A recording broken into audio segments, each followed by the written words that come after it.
Hey guys, this is my speech number 5. These are my audience. Okay, go sit down. Okay. That word admire, according to Cambridge Dictionary, is defined as to respect or approve of someone or something. Do you admire anyone? Well, everyone admires somebody in their life, and you don't even need to truly know the person to admire someone. They can be someone famous, a YouTuber, a friend, an actor, a family member. Basically, anyone could be admired.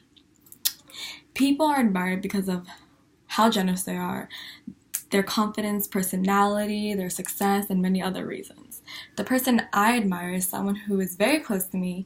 She's not famous or rich, nor does she have a college degree because of me.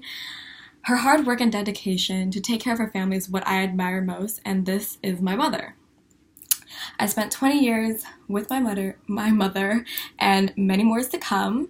She has been with me through thick and thin, and I will forever love her for that. In my speech today, I will be talking about my mother and explain how amazing she is and the things she has done to support her family. Let's talk about my mother growing up. My mother was pretty mature when she was younger. As a child, she had to take care of my cousin, and her name was Jennifer.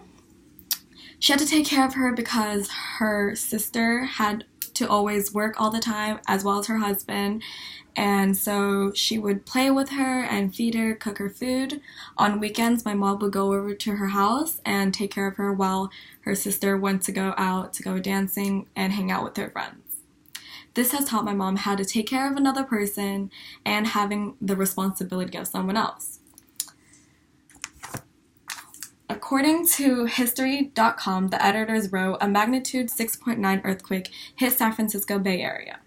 This is one of the pictures of what happened. And here you can see a house has fallen down. This earthquake killed 67 people and caused more than $5 billion in damages. This earthquake was called Loma Prieta. During this time, my mother was about 14 years old, and she was in her dad's room doing her homework while Jennifer was outside in the living room just standing next to the window.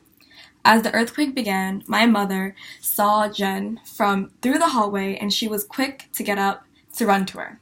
She was about to grab her as she saw the dangers that had arisen. She saw the window and realized, oh, this window can shatter at any moment. I need to get her away from it as soon as possible. As she was grabbing Jennifer, she also realized her dad was sitting on the couch, and she had to direct him to under the door because that's where it's safe. And she had to help him direct because he was also blind and he couldn't see. And they stood there until the shaking stopped. Good thing my mother knew what to do at a young age to keep her niece and her dad safe. Secondly, she had a child. On May 20th, 1999, a child was born, and that child is me. My mom didn't expect to have me, but she took on all the responsibility to take care of me. She was scared but confident that she can do this. She ended up dropping out of her 4th year in college and decided to give her full attention to me to take care of me since I was her first child instead of getting a degree. She spent most of her days taking care of me, and from time to time she would have a side job. After having me, she didn't want me to be alone, so she had 2 more kids. So there was me, my brother Andrew, and my younger brother Aiden. Every day she would drive us to school, and even though we lived near school, she still drove us every day. According to a Penelope Truck article, Dan Gilbert, a Harvard psychologist, says the worst thing in life, worse than losing a limb, is an unpredictable commute.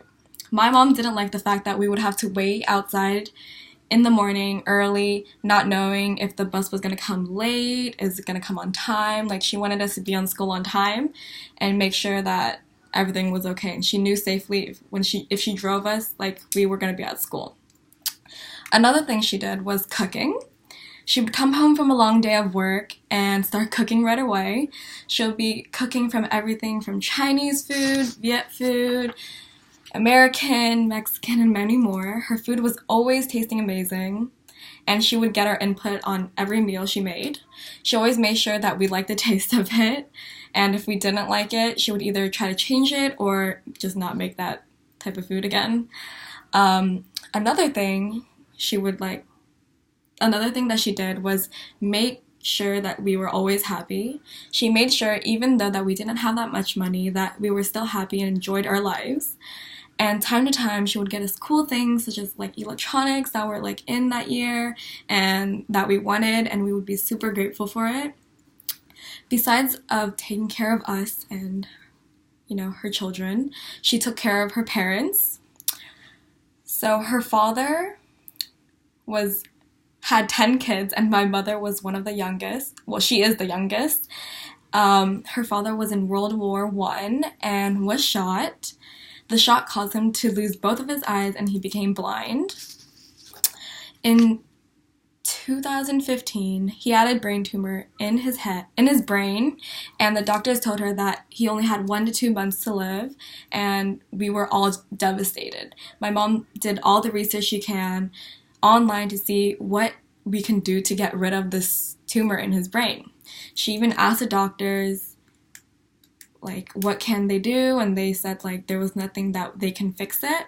And she found online that marijuana has helped a few people slowly get rid of it. And she even asked the doctors to prescribe it, but they wouldn't prescribe it to him. So this resulted in my mom telling her siblings about it, and they decided to do it in secret.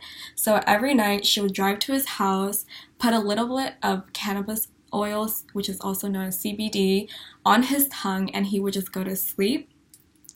Doing this, her father's brain tumor seemed like it was slowly going away, and he was getting better, and he even lived longer than doctors said. A year and a half later, he passed peacefully, and if my mother didn't do any of the research about this, he would have passed earlier or would have felt like more pain. According to Sarah Young, she wrote about a patient named Lynn Cameron. She was given 6 to 18 months to live after she was diagnosed with the incurable brain tumor in December 2013. But despite several sessions of chemotherapy and radiotherapy, scans were showing no change to the mass that she opted to try CBD to save her life. 4 years later, Cameron has been given all clear that it says that cannabis oil has helped save her life. My mom trusts that the system was going to work, and it clearly did. But with old age, since my grandpa was really old, he was bound to pass. I'm thankful for my mother for doing all the research and believing it was going to work. And she did something that wasn't legal to do to keep her father alive, basically. So this is the woman I admire most, my mom. My mom would do whatever it takes to keep my family happy and whatever it takes to help my family, even if it could be illegal at the time. And I am proud to call her my mom. That's my speech.